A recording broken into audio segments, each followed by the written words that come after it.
I am Bipasha Sharma and I'm a Wellness and Wellbeing Council member for Women's Indian Chamber of Commerce and Industry, Chandigarh. I am based in Delhi and I have completed my Masters in Clinical Psychology from Amit University, Noida.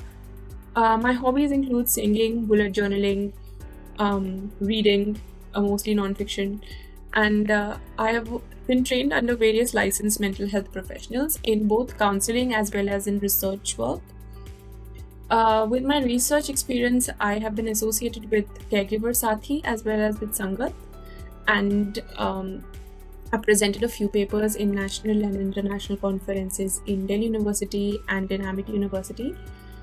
As a counselor and a trainer, I have been associated with hospitals such as Fortis Escorts and in clinics like Beautiful Mind Clinic, and I've worked as a trainer with Swashrit Society to contributing to the cause of children's education. And I've also been a speaker at various schools around Delhi in Kendra Vidyalaya, where we taught the teachers, gave a few sessions around learning disabilities in children. And personally, in my school time, I had been faced with a huge challenge. My teachers would tell me that I'm pretty reserved and that I should explore more. And I took it up as a challenge, and I forced myself to push myself out of my comfort zone.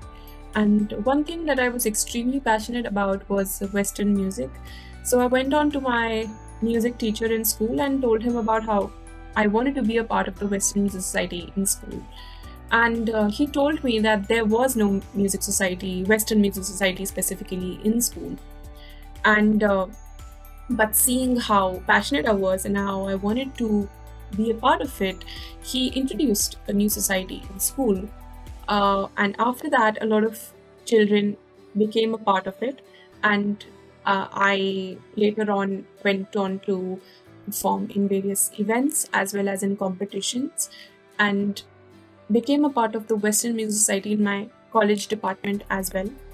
So this was a huge accomplishment for me. And not only that, but I also participated in art and craft and organization committees, and tried on a new sport which I was never acquainted with, called softball, and went on to be a part of the department competition for softball.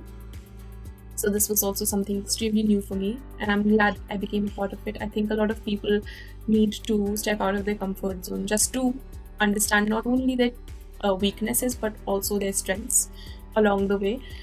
And during the pandemic recently, I took up the role of a science communicator at an Instagram page called Basically Brain.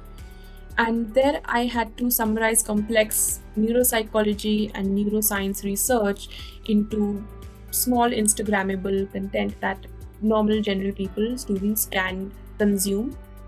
We went on from 100 followers to 7,000 followers, and the community is still growing. And this was also something extremely new for me, and I never knew that I could do something of this sort before here, because I also learned a lot of new skills along the way.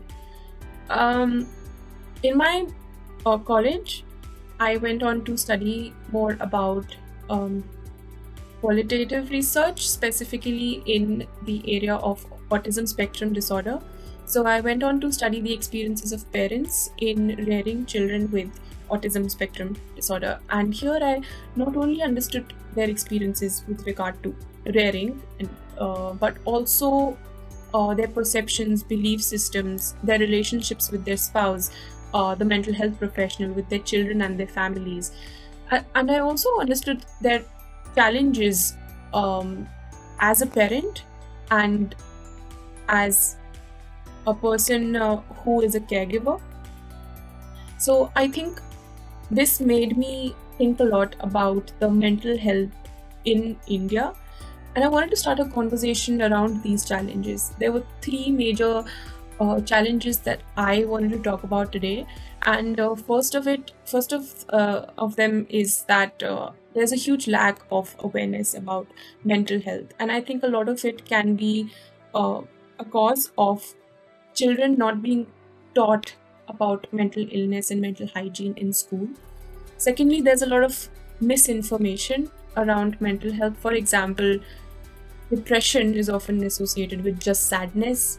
Trauma is often associated with just stress or abuse, which is not true.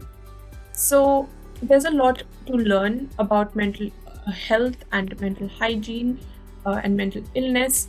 And I think education can play a huge role, as well as you, the person who's listening to this video right now, can create an empathetic environment, a judgment free environment for people who want to talk more about their feelings and what they're experiencing, and encouraging people around to approach a mental health professional.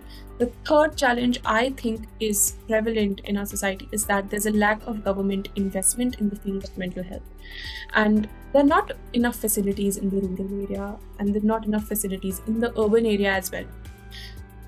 There need to be more insurance policies for people having a mental illness.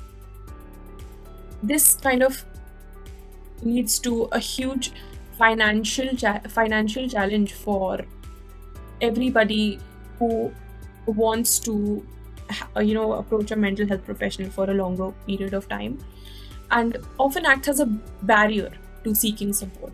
I think this is something the government and the society has to focus on.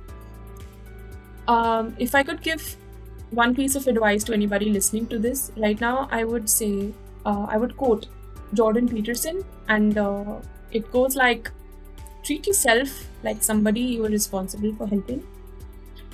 We should take care of, help, and be good to ourselves the same way we would take care of somebody we love and value. And I think we can all feel flawed, and we can all feel not good enough, but the point is that we know ourselves better than anybody else, and that we must take responsibility of this and accountability of our own behavior and emotions, and improve ourselves eventually. It's only when we help ourselves first is when we will be able to contribute to helping others around us. Thank you.